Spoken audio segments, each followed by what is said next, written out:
Hello welcome to all. Last video हमने सीखा था यूनिट्स एंड मेजरमेंट और फंडामेंटल यूनिट्स, ड्राइव यूनिट्स के बारे में हमने जाना था। चलिए इस वीडियो में जो हम आज जानने वाले हैं वो जानेंगे किसके बारे में, डायमेंशंस एंड डायमेंशनल फार्मूले के बारे में। तो आज की जो आपके पास वीडियो है वो किस पर बेस्ड है? आपके पास dimensions and dimensional formula. Okay, dimensional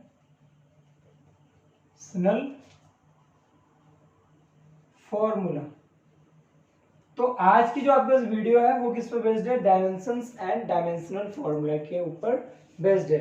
तो मैं आपको सबसे पहले बताऊंगा डायमेंशंस के बारे में कि डायमेंशंस क्या होता है और डायमेंशनल फॉर्मूला क्या होता है। पहले डायमेंशंस के बारे में लिख लीजिए, नोट्स बनाइए, अपने नोट कीजिए, स्क्रीन पे दिखेगा आपको। The dimensions of a physical quantity are the power to which the fundamental units of mass, length and time have to be raised in order to obtain its units. Okay, क्या बोला इसने कि जो आपके पास डायमेंशंस होता है वो क्या होता है कि आपके पास मेजरमेंट में जो आपने मेजरमेंट पढ़ा था, यानी जो लेंथ का पढ़ा था और मास का पढ़ा था, तो उसको हम क्या करेंगे, हम एक तरीके से हम उसको डिस्कस करेंगे, यानी हम इसको एक फॉर्मुलेट करेंगे, फॉर्मुलेट के फॉर्म में हम उसको कन्वर्ट करेंगे, यानी पावर के फॉर्म में। तो पावर के फॉर्म में कैसा होगा, देखिए एग्जांपल देख लेते हैं इसका। हम एग्जांपल देख लेते हैं। एग्जांपल में सपोजिट आपको क्या निकालना है कि आपके पास कोई शीट है, तो शीट के लिए मुझे क्या निकालना है, एरिया। एरिया का मुझे क्या निकालना है, डायमेंशन निकालना है। तो एरिया का डायमेंशन निकालना है, तो एरिया का फॉर्मूला क्या होता है, लेंथ इंटू ब्रेड्थ। ये आपके पास क्या कोई शीट है, ये लेंथ है, इसकी ब्रेड्थ है, तो एल इंटू बी हो गया। तो इसको भी मैं मीटर से मेजर करूंगा और इसको भी मैं मीटर से मेजर करूंगा, तो ये हो जाएगा मीटर स्क्वायर। अब मीटर आप क्या मेजर कर रहे हो, लेंथ, तो लेंथ मेजर कर रहे हो तो ये क्या हो जाएगा आपके पास, एल का स्क्वायर। तो ये हो गया आपके पास क्या, डायमेंशन। तो इसकी डायमेंशन कितनी होगी, दो, यानी एक लेंथ वाली होगी और एक ब्रेड्थ वाली होगी, तो दो डायमेंशन होगी आपके पास। क्लियर है? अब जैसे आपके पास ले लीजिए, एक और ले लीजिए, चलिए वेलोसिटी के बारे में डिस्कस कर लेते हैं। तो वेलोसिटी क्या होता है आपके पास, डिस्टेंस अपॉन टाइम होता है। डिस्टेंस अपॉन क्या होता है, टाइम होता है। अब डिस्टेंस अपॉन टाइम है तो डिस्टेंस को हमने एल से शो करेंगे क्योंकि डिस्टेंस है आपके पास, और टाइम को टी से, तो इसका डायमेंशन क्या हो जाएगा, एल टी माइनस वन। तो डायमेंशन समझ गए आप। डायमेंशन का मतलब हो गया कि आप मतलब जिसको मेजर कर रहे हैं, यानी आप जिसको मेजर कर रहे हैं उस मेजरमेंट में आपके पास कितने आपके पास टर्म है, यानी लेंथ है तो लेंथ कितने है, विड्थ है तो विड्थ कितनी है, तो लेंथ विड्थ करके आपके पास जो उनका रिलेशन आ रहा है, तो रिलेशन को जब हमने सॉल्व करा तो वो पावर के फॉर्म में आ रहा है। तो पावर के फॉर्म में आ रहा है, हमने इसका नोटेशन शो कर दिया, तो नोटेशन के फॉर्म में लिख दिया। तो ये हो गया आपके पास डायमेंशंस। तो इसमें अगर मैं बोलूं कि एरिया में लेंथ की डायमेंशंस कितनी है आपके पास, तो आप क्या बोलोगे, दो बोलोगे। यहाँ पर कर लोगे, यहाँ तक ठीक है? ओके, तो डायमेंशन हो गया। अब चलिए डिस्कस कर लेते हैं हम नेक्स्ट आपके पास डायमेंशनल फॉर्मूला। Dimensional formula. अब डायमेंशनल फॉर्मूला क्या है, अभी तक आपने डायमेंशन पढ़ा है। डायमेंशन क्या था आपके पास कि जब हमने मेजरमेंट लिया किसी शीट का, यानी उसका लेंथ और ब्रेड्थ, और उसको जब हमने उसका एरिया निकाला, तो एरिया में आपके पास दोनों का क्या रिलेशन निकल के आया, उसकी पावर क्या आई आपके पास, तो उसको हमने क्या बोल दिया, डायमेंशन बोल दिया। ओके, अब आता है आपके पास डायमेंशनल फॉर्मूला। जैसे कि नाम है डायमेंशनल फॉर्मूला, तो पहले इसका स्टेटमेंट लिख लीजिए। डायमेंशनल फॉर्मूला का लिखिए कि आपके पास dimensional formula of a physical quantity may be defined as the expression that indicates which of the fundamental units of mass, length and time enter into the derived unit of that quantity and with what power. Okay, क्या बोला इसने कि अभी तक जो आपने dimensions पढ़ा उसमें तो आपने नॉर्मल उसका पावर, उसके पावर को आपने शो कर दिया। तो आपने इसका एग्जांपल देख लेते हैं हम, क्या निकालना है। एग्जांपल है आपके पास डायमेंशनल फॉर्मूला ऑफ एरिया। अभी एरिया को आपने मतलब एरिया से आपने क्या निकाला था, डायमेंशन निकाला था कि एरिया में हमें कितने डायमेंशन की जरूरत पड़ती है, यानी 2 डायमेंशन होते हैं एरिया फाइंड करने के लिए आपके पास। अब आपके पास डायमेंशनल फॉर्मूला है तो एरिया वाली कंडीशन वैसे लिखेंगे, आपके पास क्या था, लेंथ इनटू ब्रेड्थ। तो लेंथ को एल से, ये भी एल से, दोनों को हमने एल से शो करा था, ठीक है, एल स्क्वायर। बस यहाँ पर आपके पास ये पावर के फॉर्म में आया था, यहाँ पर बस आपके पास क्या हो जाएगा, लार्ज ब्रैकेट में। जब हम डायमेंशन को किस में लिखते हैं, लार्ज ब्रैकेट में लिख देते हैं, तो वो बन जाता है डायमेंशनल फॉर्मूला। ओके, तो डायमेंशंस और डायमेंशन फॉर्मूला आप समझ गए हो। तो अब थोड़ा और आगे बढ़ते हैं। अब देखिए जरा, मैं डायमेंशनल फॉर्मूला किसका लिख रहा हूं, ये तो फर्स्ट एरिया का हो गया। अगर मुझे सेकंड वही वेलोसिटी की लिखनी है, तो वेलोसिटी का अगर मुझे डायमेंशनल फॉर्मूला लिखना है तो क्या था आपके पास, डिस्टेंस अपॉन टाइम था, यानी एल अपॉन टी, ठीक है, एल टी माइनस 1। तो ये तो डायमेंशन हुआ, यानी विदाउट लार्ज ब्रैकेट आपके पास क्या है, डायमेंशन हुआ। अब मैं इसको ब्रैकेट के अंदर इन्वॉल्व करा देता हूं, तो ये हो गया आपके पास डायमेंशनल फॉर्मूला। क्लियर है यहां तक। तो ये हो गया आपके पास डायमेंशंस और डायमेंशनल फॉर्मूला, 2 कंडीशन आपकी क्लियर हो गई है। अब चलते हैं नेक्स्ट, आगे चलते हैं। इसका एक नोट पॉइंट देख लेते हैं। तो यहाँ पर एक नोट पॉइंट देख लीजिए। नोट पॉइंट में क्या कह रहा है, कह रहा है कि if velocity represented by large bracket में भी है, then an equation such as. अगर मैं वेलोसिटी को रिप्रेजेंट कर दूं इस लार्ज ब्रैकेट में, तो आपके पास ये इस फॉर्म में आ जाएगा, ये v इज इक्वल टू आ गया आपके पास लार्ज ब्रैकेट में m0 l t minus 1। m0 का मतलब हो गया कि इसमें मास का कोई भी रोल नहीं है, आपके पास लेंथ है और टाइम है। ओके, तो ध्यान दीजिए आपके पास एल टी माइनस 1 है, तो यानी लार्ज ब्रैकेट में जब मैं वेलोसिटी को भी लिख दूं तो इसको हम बोलते हैं नॉन एज डायमेंशनल इक्वेशन। तो ये हमारे पास एक क्या हो जाती है, डायमेंशनल इक्वेशन हो जाती है। ओके, अब इसमें आगे थोड़ा सा नोट कर लीजिए कि आपके पास डायमेंशनल इक्वेशन आपके पास जो बनी है वो किस हिसाब से आई है।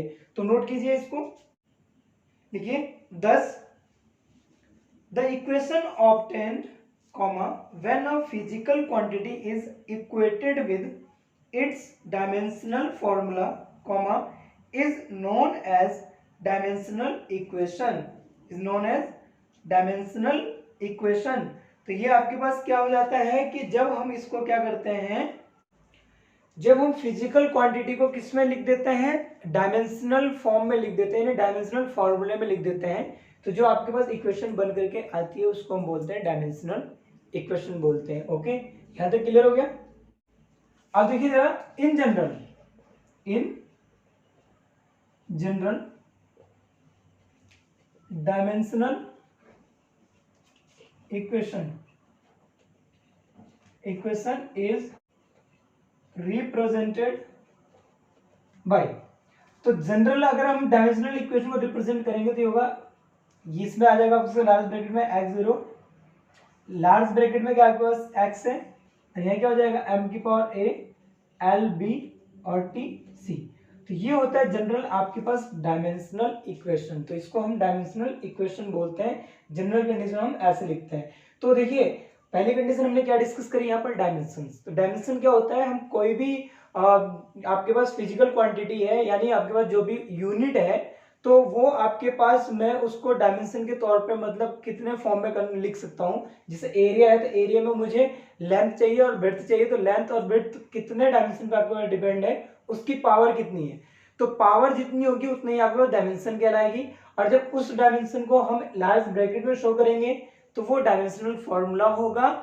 और जब उस डायमेंशनल फॉर्मूले को हम एक इक्वेशन के फॉर्म में लिख देंगे तो उसको हम डायमेंशनल इक्वेशन बोलेंगे। वो ऐसे हो सकता है, और इसको कंपेयरिंग किससे करा दिया है, जनरल इससे। देखिए एम ए यहाँ 0 हो गया, एल बी यहाँ 1 हो गया, सी -1 हो गया। क्लियर हो गया। तो डायमेंशंस और डायमेंशनल फॉर्मूला, डायमेंशनल इक्वेशन आप सीख चुके हैं। अब चलिए थोड़ा सा कुछ डायमेंशन मतलब कुछ डायमेंशन और डायमेंशनल फॉर्मूले कर लेते हैं।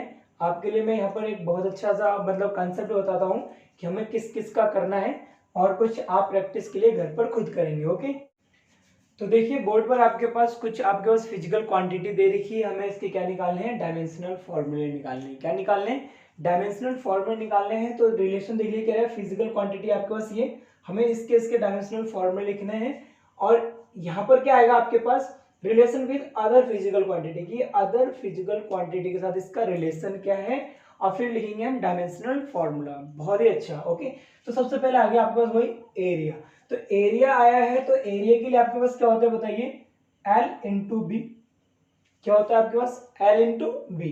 तो L का मतलब आपके पास L हो गया इंटू L हो गया। ओके, तो L और L आपके पास क्या हो गया बताइए, L स्क्वायर हो गया। और L स्क्वायर का मैं डायमेंशनल फॉर्मूला लिखूंगा तो ये क्या हो जाएगा, S हो जाएगा। और यहाँ पर ध्यान दीजिए, आपके पास ये तो सिंगल हो गया, देखिए यहाँ पर ना मास है ना टाइम है। तो अगर मैं इसको इसके सिमिलर लिखूंगा तो इसको मैं ऐसे लिख सकता हूं m0 L स्क्वायर T0। क्यों लिखूंगा, क्योंकि ना तो यहाँ पर मास है ना यहाँ पर आपके पास टाइम है, मास और टाइम दोनों में से कोई भी नहीं है। तो ये आपके पास क्या हो गया, डायमेंशनल फॉर्मूला हो गया। क्लियर हो गया। अब आगे चलते हैं वॉल्यूम। तो वॉल्यूम में जो अदर फिजिकल क्वांटिटी होती है वो कौन कौन सी होती है, एक लेंथ होगी, विड्थ होगी और हाइट होगी। तो लेंथ को भी मैं L से शो करूंगा, ये भी L से मेजर होगा, ये भी L से मेजर होगा, L क्यूब। तो इसका मैं अगर मैं डायमेंशनल फॉर्मूला लिखूंगा तो क्या लिखूंगा बताइए, L क्यूब लार्ज ब्रैकेट में। और इसको अगर मैं इसके रिलेशन के फॉर्म में लिखूंगा तो ऐसे लिखूंगा m0 L क्यूब T0। यहाँ तक ठीक है, कोई डाउट कोई प्रॉब्लम। ओके, इससे अगर आप चाहें ये लिखो या फिर ये लिखो, चलिए आप लोग कंफ्यूज हो रहे हो तो मैं इसको ऐसे लिख देता हूँ, इसको आपको कोई प्रॉब्लम नहीं होगी, और ऐसे लिख सकते हैं आप इसको। ओके, अब नेक्स्ट चलते हैं डेंसिटी। तो डेंसिटी का फॉर्मूला क्या होता है, डेंसिटी होता है मास अपॉन वॉल्यूम। तो मास को मैं पूरा लिख देता हूं, चलिए समझ में आ जाएगा आपको। मास अपॉन क्या हो गया आपके पास, वॉल्यूम। तो मास को किससे शो करते हैं बताइए, m से। अब वॉल्यूम आपके पास ये आ चुका है, यानी L क्यूब। ये हो गया आपके पास ml-3 हो जाएगा। तो ml-3 हो जाएगा, तो मैं इसका डायमेंशनल फॉर्मूला लिख दूंगा ऐसे ml-3, और करके लिख सकता हूं m है इस बार, L-3 है बट टाइम नहीं है, तो t क्या हो गया, 0 हो गया। क्लियर हो गया। यहाँ तो कोई डाउट है, यहाँ तो कोई डाउट नहीं है। अब वेलोसिटी निकालनी है, तो वेलोसिटी का फॉर्मूला क्या होता है आपके पास बताइए, डिस्टेंस अपॉन क्या होता है आपके पास, टाइम। Distance upon time. तो डिस्टेंस के लिए आपके पास क्या आता है, L आता है, और टाइम के लिए क्या आता है आपके पास, T। तो हो गया LT-1, डायमेंशन लिख दिया मैंने यहाँ पर। अब इसको लार्ज ब्रैकेट में लिख दीजिए, तो ये हो जाएगा आपके पास डायमेंशनल फॉर्मूला। और इसको देखिए यहाँ पर अब मास नहीं है तो मास 0 हो जाएगा, LT-1। इसको मैं ऐसे लिख सकता हूँ, कोई डाउट है, नहीं है डाउट। अब आता है एक्सीलरेशन। एक्सीलरेशन का फॉर्मूला क्या होता है, वेलोसिटी अपॉन टाइम। तो वेलोसिटी आप निकाल चुके हो, तो क्या होता है वेलोसिटी, LT-1 अपॉन टी। ठीक, कितना हो जाएगा तो बताइए, LT-2। LT-2 हो जाएगा। अब इसका डायमेंशनल फॉर्मूला लिख दीजिए LT-2, और मास के फॉर्म में लिखना है तो ये हो जाएगा m0 LT-2। इसका मतलब है आप चाहे ये लिखो या फिर ये लिखो, दोनों सही है, बस इसको मैंने प्रॉपर वे में लिख दिया और इसमें वही लिखा है जो टर्म यहाँ पर यूज हुआ है। ओके, अब आता है आपके पास मोमेंटम। मोमेंटम क्या आपके पास, मोमेंटम होता है मास इनटू वेलोसिटी। तो मास को मैं किससे शो करूंगा, m से। अब वेलोसिटी का है आपके पास, वेलोसिटी आपके पास ये हो जाएगा इनटू LT-1। तो इसका मैं डायमेंशनल फॉर्मूला लिख दूंगा mLT-1। अब ये वाली कंडीशन मुझे लिखने की जरूरत है नहीं, क्योंकि देखिए यहाँ पर मास भी है और लेंथ भी है और टाइम भी है, तो तीनों डिपेंडेंट होगी। अब फोर्स आ गया आपके पास। तो फोर्स क्या होता है आपके पास, मास इनटू एक्सीलरेशन। तो मास इनटू एक्सीलरेशन होता है, तो बताइए यहाँ पर आपके पास मास का क्या है, m है, इनटू एक्सीलरेशन क्या है, ये आपके पास LT-2। तो लिख दीजिए इसका डायमेंशनल फॉर्मूला क्या हो जाएगा, mLT-2। क्लियर है आपके पास। अब है आपके पास प्रेशर। प्रेशर क्या होता है आपके पास बताइए, फोर्स पर यूनिट एरिया। तो आप ये बताइए मुझे कि फोर्स यहाँ पर कितना है आपके पास, फोर्स का ये आपके पास MLT-2 अपॉन एरिया क्या होता है एल स्क्वायर, एरिया है आपके पास एल स्क्वायर। तो इसको आप अगर मैं सॉल्व करूंगा तो ये क्या हो जाएगा आपको बताइए, ML-1, एल स्क्वायर ऊपर जाएगा, ये हो जाएगा -1 और T-2। तो ये हो गया आपके पास किसका, प्रेशर का। ओके, और जो प्रेशर हो गया अब आता है थ्रस्ट। तो थ्रस्ट का जो आपके पास डायमेंशनल फॉर्मूला होता है वो वही होता है जो फोर्स का होता है, और फोर्स का कितना होता है बताइए, MLT-2। ओके, तो देख लीजिए मैं इसको कैसे फाइंड कर रहा हूं, बस मेरे को फॉर्मूले पता होनी चाहिए और फॉर्मूले का नोटेशन पता होना चाहिए कि लेंथ है तो लेंथ के लिए मैं एल शो करूंगा, मास है तो उसके लिए मैं एम शो करूंगा, और टाइम है तो उसके लिए मैं टी शो करूंगा, और उसी से मैं रिलेशन निकालूंगा। जो रिलेशन आएगा फॉर्मूले से उसको मैं लार्ज ब्रैकेट में लिख दूंगा, वो डायमेंशनल फॉर्मूला हो जाएगा आपके पास। यहाँ तो कोई डाउट है, कोई प्रॉब्लम है? अब यहाँ तो कोई प्रॉब्लम नहीं है, तो चलिए थोड़ा सा और आगे चलते हैं और सीखते हैं कि और कैसे निकालेंगे। ओके, नोट कर लीजिए इसको। अब देखिए अभी तक हमने करा था, अब उसके आगे देख लेते हैं जरा। आपके पास देखिए अब आपके पास क्या आता है, 10 नंबर पे टेंशन है। अब मैं टेंशन की लिखनी है, मैं क्या डायमेंशनल फॉर्मूला लिखना है। इस बार देखिए मैंने यहाँ पर फॉर्मूला ऑलरेडी लिख दिया है, जिससे कि आपका टाइम भी थोड़ा सेव हो जाए। ओके, अब ध्यान दीजिए, अब फोर्स है, मैं पहले यहाँ पर भी इसे नोट कर दे रहा था, बट मैं अब यहाँ पर करूंगा, कोई फर्क नहीं पड़ रहा है। वैसे आप लोग इस साइड ही करना सबके सब नोट, क्योंकि यहाँ पर स्पेस आपके पास ज्यादा है। ओके, तो देखिए आपके पास टेंशन जो होता है वो फोर्स के इक्वली होता है। तो ये आपके पास फोर्स की जो अभी आपके पास डायमेंशनल फॉर्मूला आता है क्या आता है, MLT-2, ये आया था ना। अब देखिए आपके पास वर्क है तो फोर्स इंटू डिस्टेंस, तो फोर्स का क्या होता है बताइए, MLT-2 इंटू डिस्टेंस, और डिस्टेंस को किससे शो करते हैं हम, एल से शो करते हैं। तो ये क्या हो जाएगा, ML2T-2। ओके, तो डायमेंशनल फॉर्मूला आपके पास ये आ गया। अब पावर की निकालनी है तो वर्क अपॉन क्या होता है आपके पास, टाइम, वर्क अपॉन टाइम। तो पावर क्या हो गया आपके पास, वर्क अपॉन टाइम, और वर्क का मैंने अभी फॉर्मूला लिखा है, ये देखिए डायमेंशनल फॉर्मूला। तो आपके पास क्या वर्क क्या बताइए, ML2T-2 अपॉन क्या आपके पास बताइए, टाइम T। अब इसको सॉल्व कर लीजिए तो क्या हो जाएगा बताइए, ML2T-3, ये 1 ऊपर आ करके -1 हो जाएगा, ये -3 बना दिया इसने। प्रेशर ग्रेडियंट क्या होता है, प्रेशर अपॉन डिस्टेंस। तो प्रेशर कितना है आपके पास बताइए, ML2T-3 अपॉन क्या हो जाएगा, L। ठीक है, तो हो जाएगा बताइए ML-1T-3। तो ये प्रेशर ग्रेडियंट हो गया आपके पास। Torque, force into perpendicular distance, तो फोर्स के लिए क्या है आपके पास बताइए, MLT-2 इंटू परपेंडिकुलर यानी L, परपेंडिकुलर डिस्टेंस मतलब डिस्टेंस ही है यानी L। तो ये कितना हो गया आपके पास बताइए, ML2T-2। यहाँ तक ठीक है। अब आता है gravitational constant G, capital G, बहुत इंपॉर्टेंट है। ठीक है, तो फोर्स इनटू डिस्टेंस का स्क्वायर। तो फोर्स आपके पास क्या है बताइए, MLT-2 इंटू डिस्टेंस यानी L का square upon mass into mass यानी M इंटू M। तो इसको शो कर लेते हैं, तो M स्क्वायर हो जाएगा, ऊपर आएगा तो ये M-1 हो जाएगा, M-1 L³ और T-2। ये हो गया आपके पास इसका डायमेंशनल फॉर्मूला, ये आ गया निकल करके। अब आगे चलते हैं किसका, इम्पल्स। इम्पल्स क्या होता है, फोर्स इनटू टाइम। तो फोर्स के लिए क्या आपके पास बताइए, ML-T-2 इंटू T। अब इसको सॉल्व कर लेते हैं, कितना हो जाएगा, ML-T-1।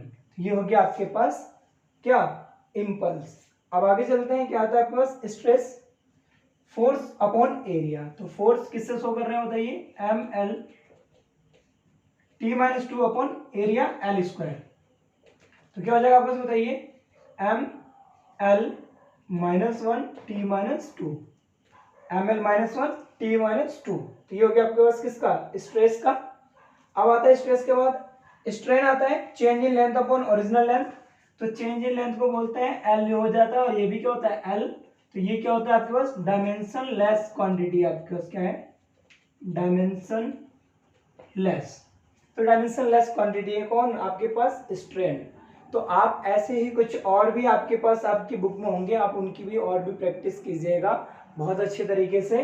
तो आप इनको नोट कर लीजिए और आज इतना ही कराते हैं। अब नेक्स्ट जो हमारे पास वीडियो स्टार्ट होगी वो स्टार्ट होगी आपके पास कन्वर्जन कराऊंगा मैं नेक्स्ट में। यानी कन्वर्जन का मतलब होता है आपके पास एक यूनिट को दूसरे यूनिट में कैसे कन्वर्ट करते हैं और उसके बेसिस पे आपके पास न्यूमेरिकल कैसे आते हैं। तो उसके बाद हमारा स्टार्ट होता है ओरिजिनल फिजिक्स। ओके, अभी तक आपके पास ये बेसिक थी, अब इसके बाद जो आगे चलेगी वो आएगी आपके पास कंसेप्चुअल। ओके, तो नोट कर लीजिए, फिर मिलते हैं हम नेक्स्ट वीडियो में।